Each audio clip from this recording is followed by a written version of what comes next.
আসসালামু আলাইকুম। অর্থনীতির আরো একটি ক্লাসে তোমাদের সবাইকে স্বাগত জানাচ্ছি। আমি রিফাত রিদওয়ান, পড়াশোনা করছি ঢাকা বিশ্ববিদ্যালয়ের অর্থনীতি বিভাগে। আজকের ক্লাসে আমরা তোমাদের অর্থনীতি প্রথম পত্র বইয়ের দ্বিতীয় অধ্যায়ের অন্যতম গুরুত্বপূর্ণ একটা টপিক নিয়ে আলোচনা করব, সেটা হলো স্থিতিস্থাপকতা বা ইলাস্টিসিটি।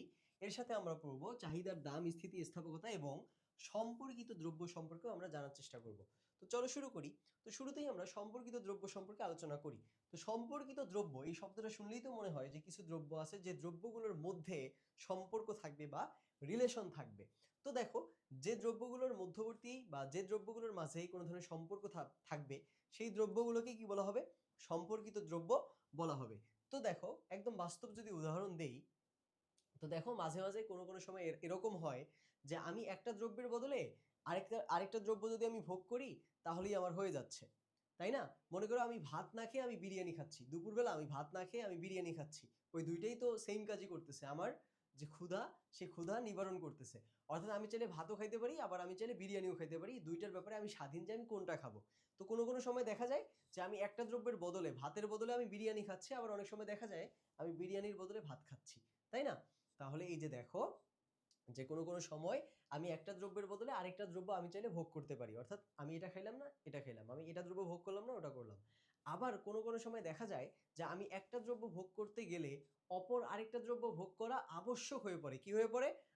আবশ্যক হয়ে পড়ে। অর্থাৎ আমি যদি এই দ্রব্যটা ভোগ করতে চাই তাহলে আমার এর সাথে আরো অনেকগুলো দ্রব্য আমাকে কি করতে হবে? ভোগ করতে হবে। বোঝা গেছে? তাহলে দুই ধরনের সিনারিও আছে। কোনো কোনো সময় দেখা যায় যে আমি একটা দ্রব্যের বদলে আরেকটা দ্রব্য ভোগ করতেছি। আবার কোনো কোনো সময় দেখা যায় আমি একটা দ্রব্য ভোগ করার সময় অপর আরেকটা দ্রব্য ভোগ করা আবশ্যক হয়ে পড়ে। কি হয়ে পড়ে? আবশ্যক হয়ে পড়ে। যেমন মনে করো, তুমি যদি একটা পিসি বিল্ড আপ করতে চাও, পিসি বিল্ড আপ করতে চাও, তো তুমি কি শুধু মনিটর কিনলে হবে? শুধু তো মনিটর কিনলে হবে না, বরং তোমাকে ডেস্কটপ কিনতে হবে, তারপর তোমাকে মাউস কিনতে হবে, কিবোর্ড কিনতে হবে। অর্থাৎ তুমি কম্পিউটার বা তুমি একটা পিসি, এই পিসিটাকে তুমি কি করতে চাও? ভোগ করতে চাও বা ব্যবহার করতে চাও, বা একটা মনিটরকে তুমি ব্যবহার করতে চাও। কম্পিউটারের কম্পিউটারের যে ধরনের কার্যাবলী আছে তুমি সেই কার্যাবলী ওই মনিটরেই করতে চাও। তো এজন্য তোমাকে কি করতে হবে? ওই মনিটরের পাশাপাশি তোমাকে মাউস কিনতে হবে, কিবোর্ড কিনতে হবে, একটা পিসি বিল্ড আপ করতে হবে, অর্থাৎ একটা আলাদা ডেস্কটপ তোমাকে কিনতে হবে। তো দেখো, আমি মাঝে মাঝে দেখা যায় যে আমি ভাতের বদলে বিরিয়ানি খাচ্ছি, বা আমি একটা দ্রব্যের বদলে আরেকটা দ্রব্য আমি ভোগ করলেই আমার দেখো, আমার যে উপযোগ সেই উপযোগ বা আমার যে তৃপ্তি সেই তৃপ্তি পূর্ণ হচ্ছে। আর কোনো কোনো সময় দেখা যায় কি, দেখা যায় যে আমি একটা দ্রব্য ভোগ করতে চাইলে ওর সাথে আরো অনেকগুলো দ্রব্য বা আরো একটা দ্রব্য ভোগ করা আবশ্যক হয়ে পড়ে। তখন সেটাকে বলা হয় সম্পর্কিত দ্রব্য। যেমন মনে করো, আরেকটা যদি উদাহরণ দেই, চা আর কফি। চা আর কফি, তো আমি চাইলে চাও খাইতে পারি, কফিও খাইতে পারি, আবার আমি চাইলে কফিও খাইতে পারি, চাও খাইতে পারি। অর্থাৎ দুইটার ব্যাপারে আমি কি স্বাধীন, যে আমি কোনটা ভোগ করব, তাই না? আমি তো স্বাধীন। আবার দেখো, আবার দেখা যায় আমি যদি এখন চা খাইতে চাই, কি খাইতে চাই? চা খাইতে চাই, তাহলে চা বানাইতে কি লাগে? চা পাতা লাগে। চা পাতা ছাড়া কি চা হয়? চা তো হয় না। তাহলে দেখো, চা আমি খাইতে চাই, কিন্তু এর সাথে চা পাতা আমাকে অবশ্যই অবশ্যই খেতেই হবে, বা চা পাতাও আমাকে ভোগ করতেই হবে। তাহলে দেখো, আমরা দুই ধরনের সম্পর্ক পাইলাম। যে আমি চা আর কফির মধ্যে যে সম্পর্ক সেটা দেখো, যে আমি হয়তো চা খাবো কিংবা আমি কফি খাবো, দুইটা খাইলেই সমান ইউটিলিটি, সমান উপযোগ আমি পাচ্ছি। আর আমি যদি শুধু চা খাইতে চাই, যখন আমি শুধু চা খাইতে চাবো, তখন আমাকে কি চা পাতাও আমাকে তখন ভোগ করতে হবে। তাহলে দেখো, যে কোনো কোনো সময় দেখা যায় আমি একটার বদলে আরেকটা দ্রব্য আমি ভোগ করতে পারতেছি। আর কোনো কোনো সময় দেখা যায় আমি একটা দ্রব্য ভোগ করার সময় অপর আরেকটা দ্রব্য ভোগ করা আবশ্যক হয়ে পড়তেছে। আচ্ছা, তো এই যে আমরা বিভিন্ন ধরনের সম্পর্ক দেখতেছি, বা মোটা দাগে যে দুই ধরনের সম্পর্ক দেখলাম, এই দুই ধরনের সম্পর্ক যে দ্রব্যগুলোর মধ্যে পাওয়া যাবে সেগুলোকে বলা হবে সম্পর্কিত দ্রব্য। কি কি বলা হবে? সম্পর্কিত দ্রব্য। তো সংখ্যাটা দেখো, যে কোনো কোনো সময় একটি দ্রব্যের পরিবর্তে অপর দ্রব্য ভোগ করা যায়। আবার কখনো কখনো একটি দ্রব্য ভোগ করতে হলে আরো একাধিক দ্রব্য, এক বা একাধিক দ্রব্য ভোগ করতে হয়। এরূপ দ্রব্য সমূহকে কি বলা হয়? সম্পর্কিত দ্রব্য বলা হয়। আর সম্পর্কিত দ্রব্য মোটা দাগে দুই প্রকার। এগুলো হলো কি, একটা পরিবর্তক দ্রব্য, আর একটা হলো কি পরিপূরক দ্রব্য। একটা পরিবর্তক দ্রব্য, একটা কি পরিপূরক দ্রব্য। যেমন এই যে পরিবর্তক দ্রব্য, এটাকে ইংলিশে বলা হয় সাবস্টিটিউট গুড। তো দেখো, এটার সংজ্ঞা কি, যে যদি দুটি দ্রব্যের মধ্যে একটির পরিবর্তে অন্যটি, দেখো এটা খুবই গুরুত্বপূর্ণ, যে একটির পরিবর্তে অন্যটি ভোগ করা যায় এবং প্রায় সমান উপযোগ, সমান উপযোগ নয়, শুধু সমান উপযোগ না, কিন্তু বলছে প্রায় সমান উপযোগ লাভ করা যায়, তবে দ্রব্য দুটির একটিকে অপরটির বিকল্প বা পরিপূরক দ্রব্য বলে। যেমন আমি বলতে পারি চা আর কফি, চা আর কফি। চা একটা দ্রব্য, কফি একটা দ্রব্য।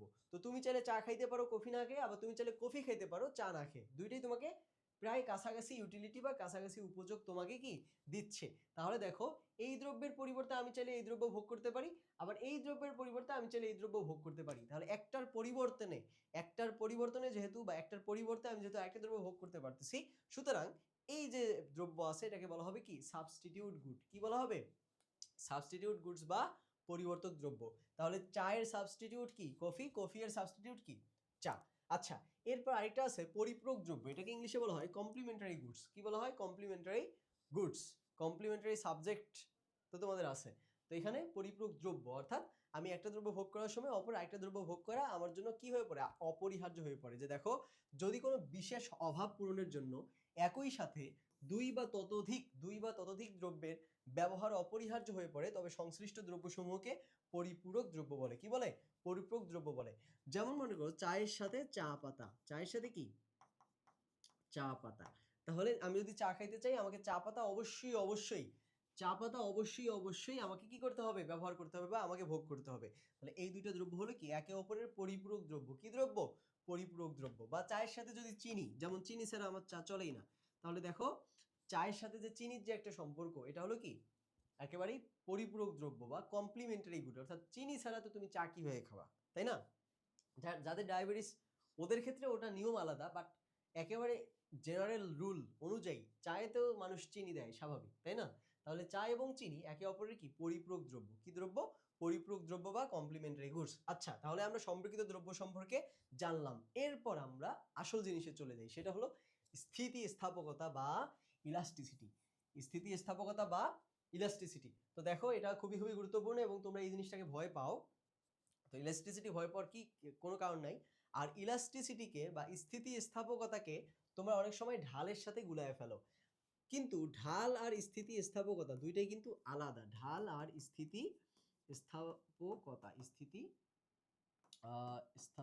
স্থাপকতা। আচ্ছা, তো দেখো, ঢাল আর স্থিতিস্থাপকতা অর্থাৎ স্লোপ বা ইলাস্টিসিটি, এই দুটোর মধ্যে কিন্তু সূক্ষ্ম তফাৎ আছে। দেখো, ঢালের যে সূত্র, এটা হলো কি delta Y by delta X. আর স্থিতিস্থাপকতার সূত্র হলো percentage of delta Y divided by percentage of delta X. বোঝা গেছে? অর্থাৎ এটা দিয়ে আমাকে দেখায় অ্যাবসলিউট চেঞ্জ। কি দেখায়? অ্যাবসলিউট চেঞ্জ আমাকে দেখায়। আর এখানে আমাদেরকে দেখায় পার্সেন্টেজ চেঞ্জ। কি চেঞ্জ? Percentage change. আচ্ছা, তো এই দুটোর পার্থক্য আমরা আরো বলতেছি। তো এর আগে ইলাস্টিসিটি কি সেটা আমরা আগে জেনে নেই। তো দেখো, ইলাস্টিসিটি বা স্থিতিস্থাপকতা হলো কোনো একটি স্বাধীন চলকের মানে একদম সেম হুবহু ঢালের সংজ্ঞার মতোই, শুধু এখানে দুইটা অতিরিক্ত শব্দ আছে, সেটা হলো আপেক্ষিক বা শতাংশিক। তো দেখো, আমরা ঢালের সময় পড়েছি কোনো একটি স্বাধীন চলকের পরিবর্তনের ফলে, ডিরেক্ট পড়ছি, কিন্তু এখানে এই পরিবর্তনের আগে আরেকটা শব্দ যুক্ত করতে হবে, সেটা হলো আপেক্ষিক বা শতাংশিক। দেখো, যে কোনো একটি স্বাধীন চলকের আপেক্ষিক বা শতাংশিক পরিবর্তনের ফলে অধীন চলকের যে আপেক্ষিক বা শতাংশিক পরিবর্তন ঘটে, এই পরিবর্তনের অনুপাত, হার বা মাত্রাকে কি বলে? স্থিতিস্থাপকতা বা ইলাস্টিসিটি বলে। তাহলে ঢালের সাথে এটার পার্থক্য বুঝছো? ঢালের ক্ষেত্রে কিন্তু এই শতাংশিক শব্দটা নাই, বা পার্সেন্টেজ যা দিয়ে প্রকাশ করে ওটা কিন্তু নাই, কিন্তু ইলাস্টিসিটি বা স্থিতিস্থাপকতার ক্ষেত্রে কিন্তু এটা আছে। বোঝা গেছে? আচ্ছা, আর ঢাল বোঝায় যে আমার স্বাধীন চলক কত মাত্রা, অর্থাৎ স্বাধীন চলক যদি 1 ইউনিট পরিবর্তন হয়, অধীন চলক কত ইউনিট পরিবর্তন হবে, এটা আমাদের বোঝায়। তো এই পরিবর্তনের মাত্রাটা কম না বেশি সেটা তো আমি জানি না। ওই পরিবর্তনের মাত্রাটা কম না বেশি সেটা জানার জন্য আমরা ইলাস্টিসিটি ব্যবহার করি। বোঝা গেছে? ঢাল কি বোঝায়? ঢাল দিয়ে বোঝায়, আবারও বলি, ঢাল দিয়ে আমাদেরকে বোঝাচ্ছে যে স্বাধীন চলকের 1 ইউনিটের পরিবর্তনের ফলে অধীন চলকের কত ইউনিটের পরিবর্তন হবে, এটা সে অ্যাবসলিউট চেঞ্জ বা একদম মনে করে অ্যাবসলিউট চেঞ্জ অনুযায়ী সে দেখাচ্ছে যে হ্যাঁ, যদি এক্স 10 ইউনিট পরিবর্তন হয়, ওয়াই 20 ইউনিট পরিবর্তন হবে। সে একদম ডিরেক্ট বলে দিচ্ছে। কে বলে দিচ্ছে? ঢাল। আর স্থিতিস্থাপকতা বলে দিচ্ছে যে আমার যে পরিবর্তন হচ্ছে, হ্যাঁ ঠিক আছে পরিবর্তন হচ্ছে, এখন এই পরিবর্তনের মাত্রাটা কি অনেক বেশি না অনেক কম, নাকি এই পরিবর্তনটা স্থির, না আসলে পরিবর্তনটা কিভাবে হচ্ছে সেটাকে বলা হচ্ছে কি এই ইলাস্টিসিটি। যেমন মনে করো বৃষ্টি হচ্ছে, তাই না? স্বাভাবিকভাবে আমি বলা যায় যে বৃষ্টি হচ্ছে। তো এখন বৃষ্টি কি ঝিরিঝিরি হচ্ছে, নাকি মুষলধারে হচ্ছে, নাকি স্বাভাবিক মাত্রায় হচ্ছে, নাকি বজ্রপাত সহকারে হচ্ছে? কিভাবে বৃষ্টি হচ্ছে? ওই যে বৃষ্টি হওয়ার ধরনটা কিভাবে হচ্ছে, বিশেষণটা, এই বিশেষণটাই মূলত দেখায় কে? ইলাস্টিসিটি। আর স্বাভাবিকভাবে আচ্ছা বৃষ্টি হচ্ছে, এটা বলে হলো কে? ঢাল। বোঝা গেছে? অর্থাৎ ঢাল আমাদেরকে জাস্ট একটা ওভারভিউ একটা দেয়, ধারণা দেয় যে কমতেছে না বাড়তেছে, এটা সে বলতেছে, ঢাল বলতেছে। এখন এই কমতেছে না বাড়তেছে, এই কমা এবং বাড়ার মাত্রাটা কিরকম? দ্রুত হারে বাড়তেছে, নাকি ধীরে ধীরে বাড়তেছে, নাকি স্বাভাবিক গতিতে বাড়তেছে, কেমনে বাড়তেছে? এটা আমাদেরকে বলে ইলাস্টিসিটি। আচ্ছা, একেবারে ইজি। তো ঢাল আর স্থিতিস্থাপকতা কখনোই গুলায় ফেলবে না, এই দুটো কিন্তু আলাদা। আচ্ছা, তাহলে স্থিতিস্থাপকতার সূত্র কি? যে কোনো একটি স্বাধীন চলকের আপেক্ষিক বা শতাংশিক পরিবর্তনের ফলে অধীন চলকের যে আপেক্ষিক বা শতাংশিক পরিবর্তন ঘটে, এই পরিবর্তনের অনুপাত হার বা মাত্রাকে বা এই পরিবর্তনের অনুপাতকে কি বলে? স্থিতিস্থাপকতা বলে। আর স্থিতিস্থাপকতার যে সূত্র সেটা হলো কি? অধীন চলকের আপেক্ষিক পরিবর্তন ডিভাইডেড বাই স্বাধীন চলকের আপেক্ষিক পরিবর্তন। আপেক্ষিক শব্দটা যদি না থাকে তাহলে আমরা ঢালের যে সূত্রটা জানি সেটাই, delta Y divided by delta X. আর এটা যেহেতু ইলাস্টিসিটি বা স্থিতিস্থাপকতার সূত্র, সুতরাং দুইটার আগে আমরা একটা করে পার্সেন্টেজ দিব। তাহলে সূত্র কি? Percentage of delta Y divided by percentage of delta X. এখন স্থিতিস্থাপকতা দুই ধরনের হতে পারে। প্রথমে চাহিদার স্থিতিস্থাপকতা হতে পারে, আবার কি যোগানের স্থিতিস্থাপকতাও হতে পারে। চাহিদার স্থিতিস্থাপকতা হতে পারে, আর কি যোগানের স্থিতিস্থাপকতাও হতে পারে। আর চাহিদার স্থিতিস্থাপকতা আবার তিন প্রকার। এটা হলো কি? চাহিদার দাম স্থিতিস্থাপকতা, চাহিদার আয় স্থিতিস্থাপকতা, আর এটা হলো চাহিদার আড়াআড়ি স্থিতিস্থাপকতা। আর যোগানের স্থিতিস্থাপকতা হলো যোগানের দাম স্থিতিস্থাপকতা। তো এই চাহিদার স্থিতিস্থাপকতা যা কথা, মোটা দাগে চাহিদার দাম স্থিতিস্থাপকতাই তাই। ঠিক আছে? আচ্ছা, তো এখন আমরা স্থিতিস্থাপকতার মধ্যে এই চাহিদার দাম স্থিতিস্থাপকতা সম্পর্কে আমরা জানার চেষ্টা করি। তো চাহিদার দাম স্থিতিস্থাপকতা বা প্রাইস ইলাস্টিসিটি অফ ডিমান্ড, বা এটাকে আমরা সংক্ষেপে আমরা বলি ইলাস্টিসিটি অফ প্রাইস। এই যে ছোট হাতের একটা পি সাবস্ক্রিপ্ট করে আমাদের লেখা, তো এটা দিয়ে আমাদের বোঝাচ্ছে ইলাস্টিসিটি অফ প্রাইস বা চাহিদার দাম স্থিতিস্থাপকতা। চাহিদার দাম স্থিতিস্থাপকতা, বোঝা গেছে? অর্থাৎ আমাদেরকে বোঝাচ্ছে যে একটা চাহিদা, যদি এই চাহিদার মধ্যে দাম যদি পরিবর্তন হয়, তাহলে আমাদের কোয়ান্টিটি বা আমাদের চাহিদার পরিমাণে কি পরিমাণ পরিবর্তন হবে, ওই পরিবর্তনের মাত্রাটা কেমন, সেই মাত্রাটা আমাদেরকে বলবে চাহিদার এই দাম স্থিতিস্থাপকতা বা প্রাইস ইলাস্টিসিটি অফ ডিমান্ড বা ইলাস্টিসিটি অফ এই প্রাইস ইলাস্টিসিটি অফ ডিমান্ড, এটা সংক্ষেপে দেখা যায়। আচ্ছা, তো তাহলে এই চাহিদার দাম স্থিতিস্থাপকতা এটার সূত্রটা কি? এটার সূত্রটা দেখো, যে দেখো ইলাস্টিসিটি অফ প্রাইস ইকুয়াল কি? চাহিদার শতাংশিক পরিবর্তন ডিভাইডেড বাই দামের শতাংশিক পরিবর্তন। তো আমরা স্বাভাবিকভাবে যেটা জানি যে অধীন চলকের, দেখো আমরা যখন স্থিতিস্থাপকতার সূত্র পড়ছি, যে দেখো অধীন চলকের আপেক্ষিক পরিবর্তন ডিভাইডেড বাই স্বাধীন চলকের আপেক্ষিক পরিবর্তন। তাহলে চাহিদা এবং দামের মধ্যে, কোয়ান্টিটি এবং প্রাইসের মধ্যে স্বাধীন কি? প্রাইস। অধীন কি? কোয়ান্টিটি। তাহলে কোয়ান্টিটি উপরে থাকবে, প্রাইস নিচে থাকবে। চাহিদা উপরে থাকবে, দাম নিচে থাকবে। সেম, যে দেখো যে চাহিদার শতাংশিক পরিবর্তন, চাহিদা এখানে অধীন চলক, তাহলে অধীন চলকের শতাংশিক পরিবর্তন ডিভাইডেড বাই দামের শতাংশিক পরিবর্তন, দাম হলো স্বাধীন চলক, ডিভাইডেড বাই দামের শতাংশিক পরিবর্তন হলো। এখন চাহিদার শতাংশিক পরিবর্তন, এই শতাংশিক পরিবর্তনটা কিভাবে নির্ণয় করবা? সেটা নির্ণয় করার জন্য যে সূত্র, সেটা হলো কি? যে চাহিদার পরিবর্তন, চাহিদার পরিবর্তন ওই যে ডেল্টা কিউ আমরা পড়ছি না, ডেল্টা কিউ, যে নতুনটা থেকে পুরাতনটা বাদ, সেম। অর্থাৎ চাহিদার পরিবর্তনকে আমরা ভাগ দিব কিউ দিয়ে, প্রাথমিক বা মূল চাহিদা থেকে, প্রাথমিক বা মূল চাহিদা থেকে, তাহলেই আমাদের চাহিদার শতাংশিক পরিবর্তনটা বের হয়ে যাবে। তাহলে দেখো চাহিদার শতাংশিক পরিবর্তন ডিভাইডেড বাই দামের শতাংশিক পরিবর্তন, এটা হলো চাহিদার দাম স্থিতিস্থাপকতার সূত্র। এটাকে যদি আমরা আরো ভাঙাই, তাহলে আমাদের চাহিদার শতাংশিক পরিবর্তন, এটার বদলে আমাদের লেখা যায় যে চাহিদার পরিবর্তন, চাহিদার পরিবর্তন অথবা কি ডেল্টা কিউ ডিভাইডেড বাই প্রাথমিক বা মূল চাহিদা, অর্থাৎ শুরুতে আমার যে চাহিদা ছিল সেটা, অর্থাৎ কিউ। আচ্ছা হলো। এরপর ডিভাইডেড বাই, ডিভাইডেড বাই কি? দামের শতাংশিক পরিবর্তন, ডিভাইডেড বাই কি?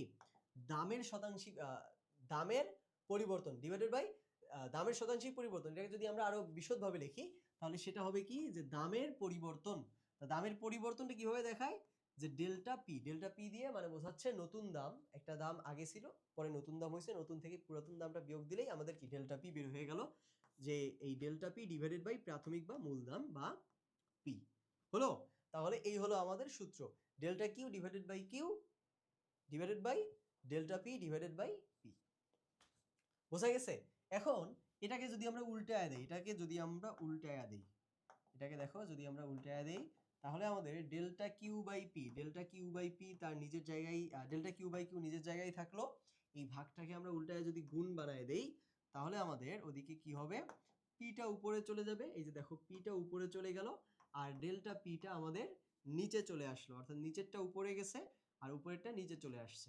আচ্ছা, তো এরপর কি হলো, এরপর যেটা হলো যে ডেল্টা কিউ ডিভাইডেড বাই, যেহেতু এখানে গুণ চিহ্ন উভয়ের ক্ষেত্রেই, তো এই ডেল্টা পিটা আমরা এখানে নিয়ে আসবো আর কিউটা ওখানে নিয়ে যাব। তো আমরা এখানে ডেল্টা পিটা নিয়ে আসলাম, মাঝখানে গুণ চিহ্ন, উপরে পি নিচে কিউ। তাহলে এই যে আমরা একটা সূত্র পাইলাম, এই সূত্রটা হইল চাহিদার দাম স্থিতিস্থাপকতা বা চাহিদার স্থিতিস্থাপকতার সূত্র। সেই সূত্রটা কি, delta Q divided by P into P divided by Q. বোঝা গেছে? এটা খুব ভালোভাবে মাথায় রাখবা, এটা 3 স্টার দিয়ে রাখো, খুবই গুরুত্বপূর্ণ। এটা থেকে কিন্তু প্রশ্ন অবশ্যই আসবে। Delta Q divided by delta P into P divided by Q. আর এটা হলো কি, চাহিদার দাম স্থিতিস্থাপকতার সূত্র, তো এটা হলো একদম প্রাথমিক সূত্র। এই সূত্রটা কিভাবে আসে সেটা তোমাদেরকে এই যে এখান থেকে দেখানো হইলো, যে এইটা আসছে মূলত এই যে এই জায়গা থেকে, যে আমাদের ইনিশিয়াল ছিল এটা, এখান থেকে আমরা ভাঙতে আমরা একটা ফাইনাল একটা সূত্র পাইলাম। সেই সূত্রটা হলো চাহিদার দাম স্থিতিস্থাপকতার সূত্র। সূত্রটা হলো delta Q divided by delta P into P divided by Q. তাহলে এখন আমরা চাহিদার দাম স্থিতিস্থাপকতা একটা উদাহরণের সাথে শেখার চেষ্টা করি। তো দেখো, আমরা যে চাহিদার দাম স্থিতিস্থাপকতা যে আমরা সূত্রটা জানি, delta Q divided by delta P into P divided by Q. তাহলে এখন আমরা এই সূত্র অনুযায়ী এখন আমরা কি করব, মান বসাবো। তাহলে দেখো এই যে ইলাস্টিসিটি অফ প্রাইস। আচ্ছা, তো এবার দেখো আমরা মান বসাই যে ইলাস্টিসিটি অফ প্রাইস। তাহলে এখানে আমাদের কি আছে, ডেল্টা কিউ অর্থাৎ নতুনটা থেকে পুরাতন। তাহলে এখানে নতুনটা হলো কি 110, পুরাতনটা হলো কি 100, তাই না? অর্থাৎ এই প্রথমে যেটা আছে সেটা হলো আমাদের কি প্রাথমিক, প্রথম সারির যেটা আছে এটা হলো আমাদের প্রাথমিক, আর পরেরটা হলো আমাদের কি নতুন, তাই না? এটা হলো আমাদের কি নতুন। আচ্ছা, তাহলে আমাদের প্রাথমিক, তাহলে আমাদের কি ডেল্টা কিউ, অর্থাৎ আমি চাহিদার মধ্যে যে পরিবর্তন এটা আমি বের করতে চাচ্ছি। তাহলে আমাদের কি করতে হবে, নতুনটা থেকে পুরাতনটা বিয়োগ করতে হবে। তাহলে নতুনটা কি 110, পুরাতনটা কি 100, তাহলে 110 বিয়োগ 100, তাহলে আমি কি ডেল্টা কিউ কি আমার বের হয়ে গেছে, ডেল্টা কিউ আমার কিন্তু বের হয়ে গেছে। নতুনটা থেকে পুরাতনটা বিয়োগ করছি, আগের মতোই ঢাল নির্ণয় করার সময় আমরা যেভাবে পড়ছি ডেল্টার যে কিভাবে বের করতে হয় ঠিক একই রকম। এরপর দেখো ডেল্টা পি অর্থাৎ নতুনটা থেকে পুরাতন, তাহলে নতুন হলো 9, পুরাতন হলো কি 10, তাহলে 9 বিয়োগ 10। তাহলে দেখো ডেল্টা কিউ এবং ডেল্টা পি আমরা কিন্তু লিখে ফেললাম, মাঝখানে গুণ চিহ্ন আছে, গুণ চিহ্ন দিলাম। এদিকে হলো পি দিয়ে আমাদের বোঝাচ্ছে প্রাথমিক মূল্য বা প্রাথমিক দাম, কিউ দিয়ে বোঝাচ্ছে প্রাথমিক চাহিদা। তাহলে প্রাথমিক দাম আমাদের কত 10 আর প্রাথমিক আমাদের চাহিদা হলো 100। বোঝা গেছে? এই যে আমরা এখন মান বসালাম, তারপর দেখো 110 থেকে 100 গেলে থাকে হলো 10, এখানে থাকে কত -1 গুণ 10 ডিভাইড বাই 100। তো এরপর যদি তোমরা ক্যালকুলেশন করো তাহলে কত হবে, 10 10 100, 100 100 কাটাকাটি করে গেলে -1। তাহলে দেখো এই যে আমরা একটা উদাহরণের সাথে চাহিদার দাম স্থিতিস্থাপকতা নির্ণয় করলাম যে সেটা হলো -1। এখন এই -1 দ্বারা কি এটা কি ইলাস্টিক নাকি ইনইলাস্টিক নাকি ইউনিট ইলাস্টিক সেটা সম্পর্কে আমরা আরো বিস্তারিত দেখো জানতেছি। তাহলে মোটা দাগে এই চাহিদার দাম স্থিতিস্থাপকতার যে সূত্র এটা খুবই গুরুত্বপূর্ণ, delta Q divided by delta P into P divided by Q. এটা কিন্তু তোমাদের মাথায় রাখতেই হবে, সুতরাং বারবার চর্চা করবা, তাহলেই আশা করি এটা মনে থাকবে। আর কিভাবে মান বসিয়ে নির্ণয় করলাম এটা আশা করি তোমরা বুঝতে পারছো। আচ্ছা, এরপর দেখো যে চাহিদার স্থিতিস্থাপকতা এটার প্রকারভেদ, অর্থাৎ এটা 5 ধরনের হতে পারে। মোটা দাগে কত ধরনের হতে পারে, 5 ধরনের হতে পারে। অর্থাৎ ইলাস্টিসিটি অফ প্রাইস এটা ইকুয়াল 1 হতে পারে, অর্থাৎ এটা 1 এর সমান হতে পারে। কি হতে পারে, 1 এর সমান হতে পারে। আবার এটা গ্রেটার দ্যান 1 হতে পারে বা 1 এর চেয়ে বড় হতে পারে, 1 এর চেয়ে ছোট হতে পারে। ইলাস্টিসিটি অফ প্রাইস 0 এর সমান হতে পারে। আবার ইলাস্টিসিটি অফ প্রাইস এটা কি কিসের মতো হতে পারে, ইনফিনিটি হতে পারে। কি হতে পারে? ইনফিনিটি হতে পারে। এখন কোন ক্ষেত্রে আসলে কোন দ্রব্যের ক্ষেত্রে কোন ধরনের ইলাস্টিসিটি বা স্থিতিস্থাপকতা আসবে সে সম্পর্কে এখন আমরা জানার চেষ্টা করি। তো দেখো এই যে চাহিদার স্থিতিস্থাপকতার প্রকারভেদ, প্রথম যেটা আছে ইলাস্টিসিটি অফ প্রাইস ইকুয়াল 1, এটা দ্বারা আমাদের বোঝাচ্ছে ইউনিট ইলাস্টিক বা একক স্থিতিস্থাপকতা। অর্থাৎ আমরা জানি দাম কমলে চাহিদা বাড়ে, দাম বাড়লে চাহিদা কমে। এখন এই দাম কমার সাথে চাহিদার বাড়ার বা দাম বাড়ার সাথে চাহিদার কমার মধ্যবর্তী যে পার্থক্য, এই পার্থক্য যদি সমান হয়, এই পার্থক্য যদি সমান হয় তাহলে সেটা হবে ইলাস্টিসিটি অফ প্রাইস ইকুয়াল 1 হবে এবং ওটা হবে ইউনিট ইলাস্টিক। কি হবে? Unit elastic. তোমাদের হয়তো বুঝাইতে পারিনি। তো দেখো আমরা একটা চিত্রের মাধ্যমে দেখো অঙ্কন করার চেষ্টা করি। তো দেখো ইলাস্টিসিটি অফ প্রাইস কখন আমাদের কি হয়? 1 হয়। কখন আমাদের কি হয়? 1 হয়। তো দেখো এই যে এটা একটা, মনে করো এটা একটা চিত্র। তো এটা একটা চিত্র। তো এখানে হলো আমাদের পি, এখানে হলো আমাদের কি? কিউ। তো এরপর দেখো আমাদের মনে করো P1 যখন, তখন আমাদের চাহিদা কি? Q1। এখন দাম আমাদের কমলো, দাম আমাদের কি হলো? কমলো। তা দাম P1 থেকে কমে P2 তে আসলো, তার মানে কি? চাহিদা আমাদের বাড়বে। এখন দেখো এই যে দাম যে যে পরিমাণ কমছে, যতটুকু কমছে, এই যে যতটুকু কমছে, দেখো যে অংশটুকু কমছে, যে পরিমাণ কমছে, ঠিক একই পরিমাণে যদি চাহিদাও বাড়ে, একই পরিমাণে যদি চাহিদাও বাড়ে, একই পরিমাণে দেখো যদি চাহিদাও বাড়ে এবং এই দুটার পরিবর্তন যদি একই রকম হয় বা সমান হয়, তাহলেই কিন্তু সেটাকে বলা হবে কি? যে ইলাস্টিসিটি অফ প্রাইস ইকুয়াল 1। এখানে ইলাস্টিসিটি অফ প্রাইস ইকুয়াল কত? 1। অর্থাৎ দেখো এখানে এই যে এখানে যতটুকু পরিবর্তন হয়েছে, এখানেও ঠিক ততটুকু পরিবর্তন হয়েছে, এখানেও যতটুকু, এখানেও ঠিক ততটুকু। তাহলে আমরা যা পাই সেটা হবে আমাদের ইউনিট ইলাস্টিক বা একক স্থিতিস্থাপকতা।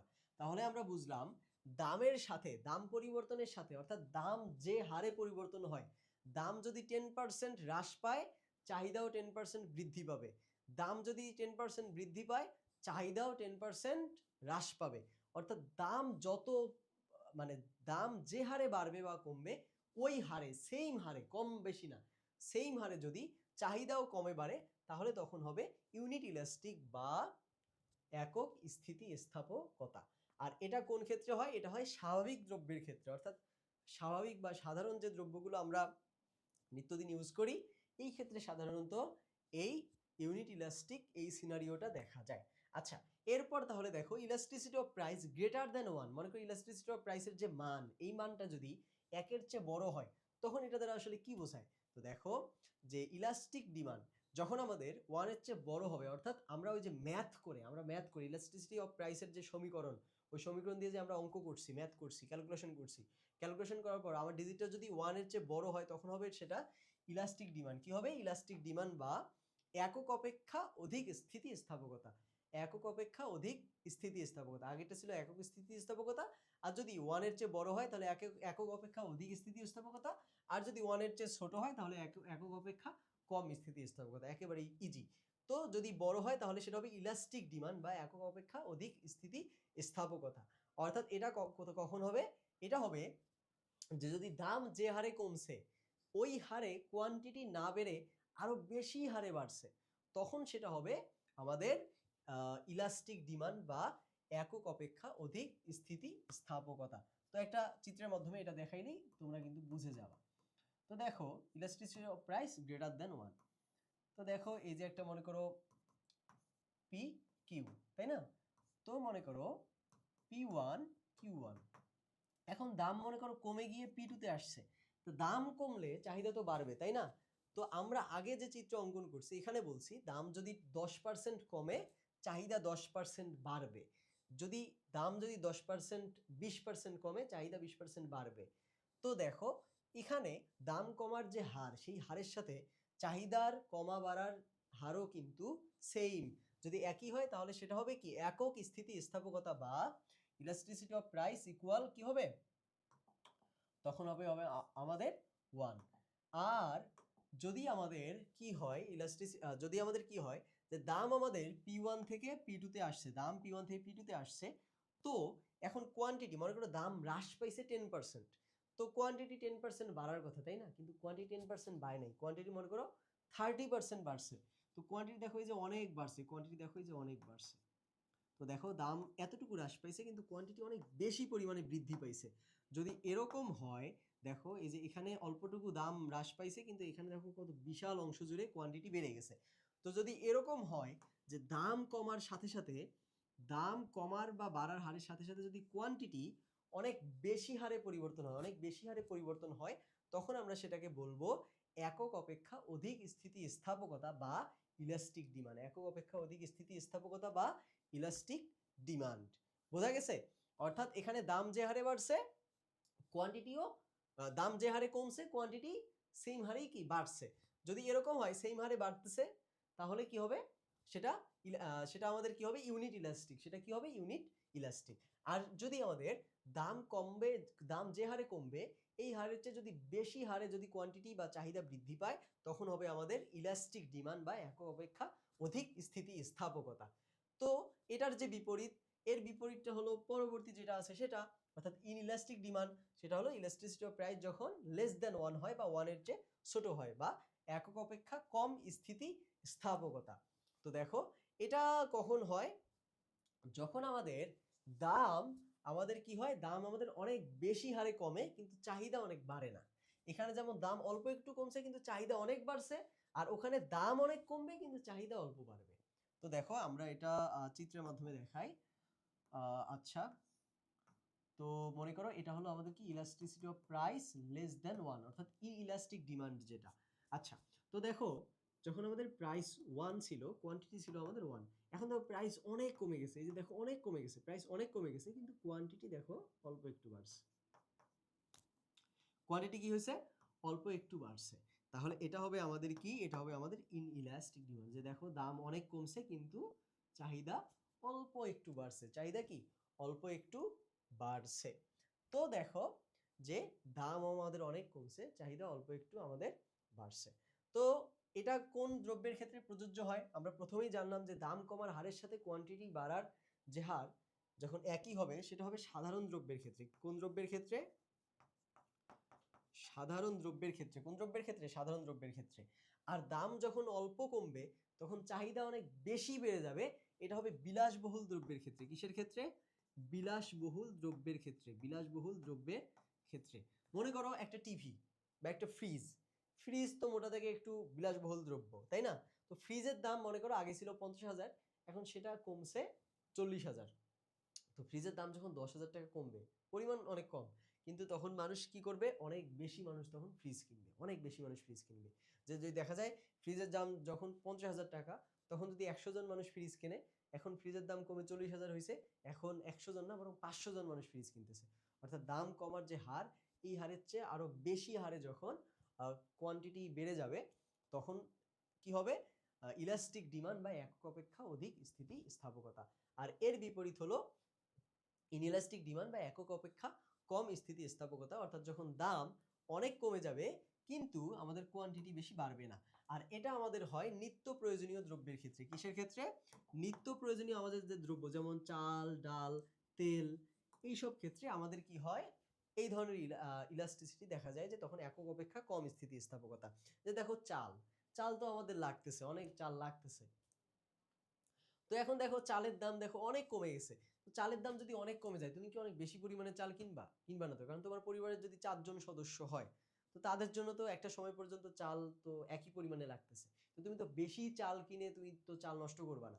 তো দেখো চালের দাম যদি অনেক কমে যায়, তুমি কিন্তু মানে চাল কেনার যে তোমার হার, তুমি বাড়াবা কিন্তু অনেক বাড়াবা না, সামান্য পরিমাণে বাড়াবা। ঠিক এই ঘটনাই কিন্তু এখানে হয়েছে। অর্থাৎ আমাদের নিত্য প্রয়োজনীয় যে দ্রব্যগুলো আছে, এই নিত্য প্রয়োজনীয় দ্রব্যগুলোর ক্ষেত্রে সাধারণত এ ধরনের ইনইলাস্টিক ডিমান্ড আমরা লক্ষ্য করে থাকি।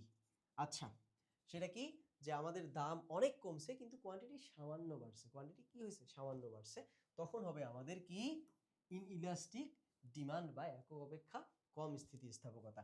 আর যদি প্রাইস অল্প কমছে কিন্তু কোয়ান্টিটি অনেক বাড়ছে, তখন হবে আমাদের কি ইলাস্টিক ডিমান্ড বা একক অপেক্ষা অধিক স্থিতিস্থাপকতা। এরপর দেখো কখনো কখনো ইলাস্টিসিটি ইকুয়াল টু জিরো হয়। কি হয়, ইকুয়াল টু জিরো হয়, ইলাস্টিসিটি ইকুয়াল টু জিরো হয়। এটা কখন হয়? এটা যখন হবে তখন আমরা সেটাকে বলবো যে পারফেক্টলি ইনইলাস্টিক। কি বলবো? পারফেক্টলি ইনইলাস্টিক বা শূন্য স্থিতিস্থাপকতা। কি বলবো? শূন্য স্থিতিস্থাপকতা। এটা কখন হবে? যখন আমাদের কোয়ান্টিটি মানে কমবেও না বাড়বেও না। অর্থাৎ দাম যতই হোক না কেন কোয়ান্টিটি আমাদের বাড়বেও না কমবেও না, বরং আমার কোয়ান্টিটি আমার চাহিদার যে পরিমাণ ছিল সেই পরিমাণই থাকবে। আর এটা আমাদের কখন হয়? জীবন রক্ষাকারী যে ঔষধ আর অতি নিত্য প্রয়োজনীয় দ্রব্যের মধ্যে জীবন রক্ষাকারী ঔষধ, মানে এমন ঔষধ যেটা না খেলে আসলে তুমি বাঁচবাই না। তো এই যে ঔষধ আছে, এই ঔষধের যে চাহিদা, এই চাহিদা সবসময় একই রকম থাকে। অর্থাৎ ওই ঔষধের চাহিদা, ওই ঔষধের দাম যদি অনেক কম হয়ে যায়, তবুও তুমি ওই ঔষধ তোমার যে পরিমাণ প্রয়োজন হবে, আবার ওই ঔষধের দাম যদি অনেক বেড়ে যায়, তবুও কিন্তু ওই ঔষধ তোমাকে ওই একই পরিমাণে তোমার প্রয়োজন হবে। তো তুমি কিন্তু ওই ঔষধের দাম কমাবার সাথে সাথে তুমি কিন্তু ওই ঔষধ ক্রয়ের যে মাত্রা বা হার, এটা কিন্তু তুমি বাড়াবাও না কমাবাও না, বরং ওটা কিন্তু স্থির থাকবে। ওটা কি থাকবে? স্থির থাকবে। তো আমরা একটা চিত্রের মাধ্যমে আমরা এটা দেখাইতে পারি। তো দেখো, যখন আমাদের কোয়ান্টিটি আমাদের কি হবে না, কোয়ান্টিটি আমাদের একটুও চেঞ্জ হবে না, কোয়ান্টিটি আমাদের কি হবে না, একটুও চেঞ্জ হবে না। তো দেখো, এই যে মনে করো এটা হলো আমাদের কোয়ান্টিটি, কোয়ান্টিটি 1। তো মনে করো এই যে দাম ছিল, মনে করো দাম ছিল এই যে P1 এ ছিল। তো এখন দাম কমছে, P2 তে চলে আসছে।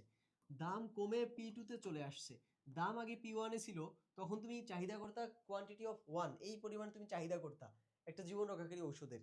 এখন ওই ঔষধের দাম কমে গেছে, দাম কি কমে গেছে, তাহলে কি তুমি ঔষধের চাহিদা কি বাড়াই দিবা? তুমি তো দিবা না, কারণ ওই ওষুধ তো তোমার বেশি প্রয়োজন নেই। তোমার যতটুকু প্রয়োজন ততটুকু, এর বেশিও না কমও না। তো তুমি তো ঔষধের দাম কমলে তো তুমি ওই ঔষধ বেশি কিনবা না। তো সুতরাং দেখো, তোমার কোয়ান্টিটি বা তোমার চাহিদা কিন্তু এখানে ফিক্সড, কমতেছে না বাড়তেছে না। আর যদি ঔষধের দাম যদি তোমার বেড়ে যায়, আবার দাম যদি বেড়ে যায়, তাহলে আমরা জানি দাম বেড়ে গেলে চাহিদা কমে যায়। দাম বেড়ে গেলে কি চাহিদা বেড়ে যায়, কি দাম বেড়ে গেলে চাহিদা কমে যায়। কিন্তু এখানে কি ওই ঔষধের দাম বেড়ে গেছে, এখন কি চাহিদা কমবে? চাহিদা কি কমবে? না, কমবে না। কারণ তুমি যদি চাহিদা কমায় দাও, তুমি যদি ওই ঔষধ না কেনো, যে দাম বেড়ে গেছে আমি ওই ঔষধ না কিনি, না খাই, তাহলে তুমি বাঁচবাই না, কারণ ওটা তোমার জীবন রক্ষাকারী ঔষধ।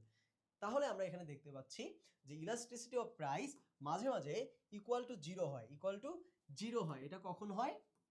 যখন আমাদের অতি নিত্য প্রয়োজনীয় যে আমাদের যে দ্রব্য যেগুলো আছে, এই অতি নিত্য প্রয়োজনীয় দ্রব্যগুলোর ক্ষেত্রে আমরা সাধারণত এ ধরনের আমাদের যে ইলাস্টিসিটি, সেই ইলাস্টিসিটির মান সাধারণত আমাদের কি হয়? জিরো হয়। আর যখন ইলাস্টিসিটির মান আমাদের জিরো হবে, তখন আমরা সেটাকে বলবো পারফেক্টলি ইনইলাস্টিক। পারফেক্টলি ইনইলাস্টিক অর্থাৎ দাম কমাবার সাথে আমার কোয়ান্টিটি কমাবার আর কোনো ধরনের সম্পর্কই নাই, ন্যূনতম সম্পর্কই নাই।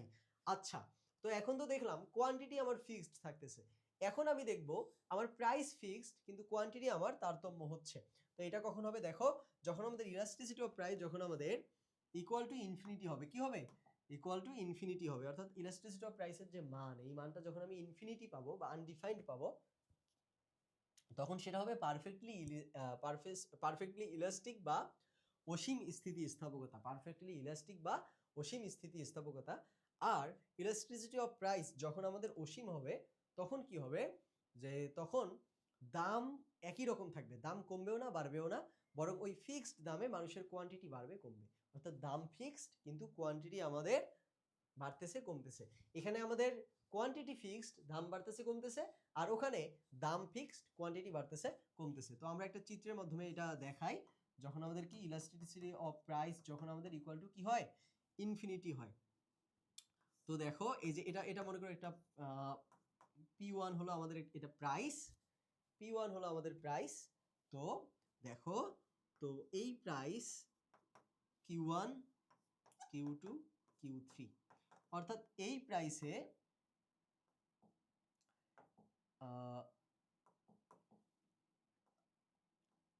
এই প্রাইসে দেখো, এই প্রাইসে আমি কখনো Q1 ডিমান্ড করতেছি, আমি কখনো Q2 ডিমান্ড করতেছি, আমি কখনো Q3 পরিমাণে ডিমান্ড করতেছি। এটা মনে করো তুমি অ্যাজিউম করো যে একটা মনে করো পানির বোতল। তো 1 লিটার পানির বোতলের দাম কত? 30 টাকা না? তো 1 লিটার পানির বোতলের দাম 30 টাকা। তো এখন যদি কোনো একটা কোম্পানি 1 লিটার পানির দাম 35 টাকা বানায়, এখন ওই কোম্পানির পানি কেউ কি কিনবে? কেউ তো কিনবে না, কেউই কিনবে না, কেউই কিনবে না। তুমি কিনবা? তুমিও কিনবে না। কারণ কি? কারণ বাজারে তো 30 টাকায় তুমি 1 লিটার পানি পাচ্ছ। তো তুমি 35 টাকায় শুধু শুধু 5 টাকা তুমি কেন তাকে দিবা? তো দেখো, তো মাঝে মাঝে কি হয় যে প্রাইস আমাদের ফিক্সড থাকে, এখন ওই ফিক্সড প্রাইসে আমার কোয়ান্টিটি বাড়ে আবার কমে। তো দেখো, যে যখন তোমার মনে করো আজকে একটু বেশি গরম, দাম মনে করো ওই পণ্যের দাম 30 টাকা, যদি 35 টাকা হয় তুমি কিনবা না, 35 টাকা হলে তুমি কিনবাই না, কারণ ওখানে 30 টাকায় তুমি 1 লিটার পানি পাচ্ছ। আচ্ছা, তো তুমি 30 টাকায় 1 লিটার পানি পাচ্ছ। তো এখন মনে করো আজকে একটু গরম একটু কম, তো আজকে গরম কম, তুমি একটা পানির বোতল কিনলা। যখন গরম অনেক বেশি তখন তুমি 2টা পানির বোতল কিনলা। আরো যখন গরম বেশি তখন তুমি 3টা পানির বোতল কিনলা। দেখা গেল তোমার ফ্রেন্ডরাও অনেক তৃষ্ণার্ত, তাদের জন্য সবার জন্য 10টা পানির বোতল কিনলা।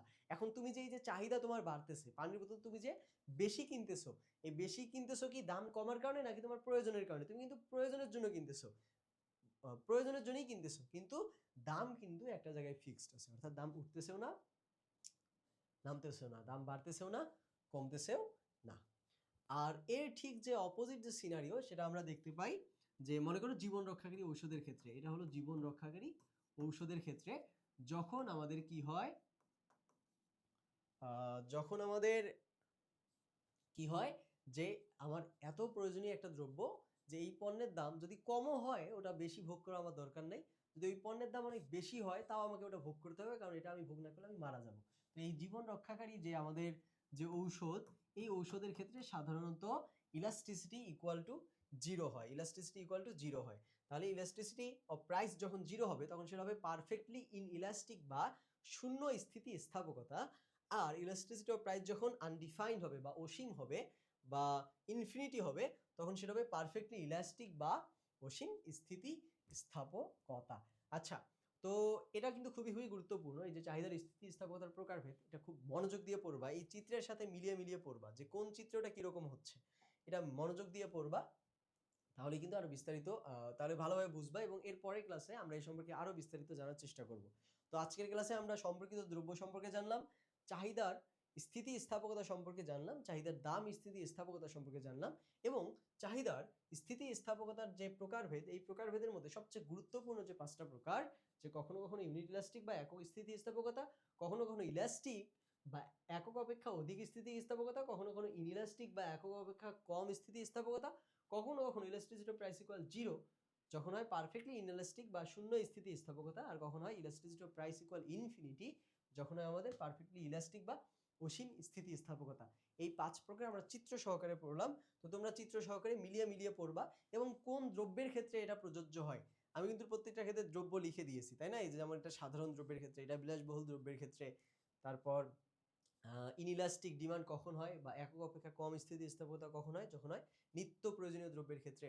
আর যখন অতি নিত্য প্রয়োজনীয় যখন দ্রব্য হয় তখন আমাদের যে ডিমান্ড, তখন সেই ডিমান্ডটা হয় ইনইলাস্টিক ডিমান্ড বা পারফেক্টলি ইনইলাস্টিক ডিমান্ড বা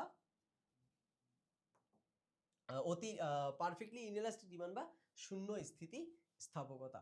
আচ্ছা, তো এগুলো চিত্রের সাথে তোমরা মিলিয়ে মিলিয়ে পড়বা, তাহলেই আশা করি ভালোভাবে বুঝবা। তো আজকের ক্লাসে এ পর্যন্তই। ভালো মতো যা পড়ালাম ভালো মতো পড়ো, একদম গুছিয়ে গুছিয়ে পড়ার চেষ্টা করো, বুঝে বুঝে পড়ার চেষ্টা করো, তাহলেই আশা করি এই যে একটা টপিক আছে, জটিল একটা টপিক, এই টপিকটা সম্পর্কে তোমাদের মনের মধ্যে যে ভীতি, যে শঙ্কা, সব কেটে যাবে ইনশাল্লাহ। সবাই ভালো থাকিও। আসসালামু আলাইকুম।